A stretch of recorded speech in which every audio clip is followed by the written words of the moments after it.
So'nggi yetkinlikning eng muhim tafsilotlari bilan Blockchain Texnoda hafta dayjesti. Bitcoin aprel oyini 14% o'sish bilan yakunladi. Xuddi shu holat Ethereumda 1,5% pasayishni ko'rsatyapti. Hozircha may oyidagi makroiqtisodiy va texnik omillar Ethereumdagi bu dinamikani o'zgartirishi mumkin.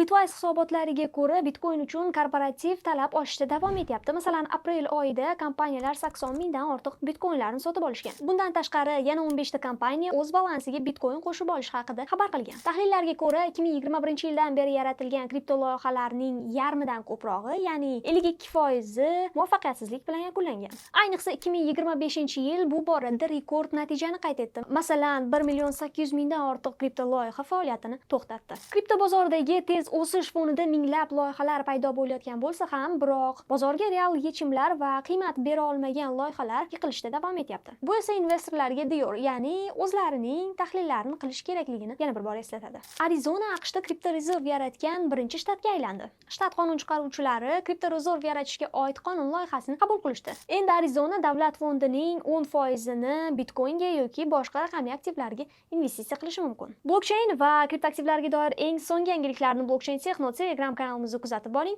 Ijtimoiy tarmoqlarimizga obuna bo'lishni unutmang.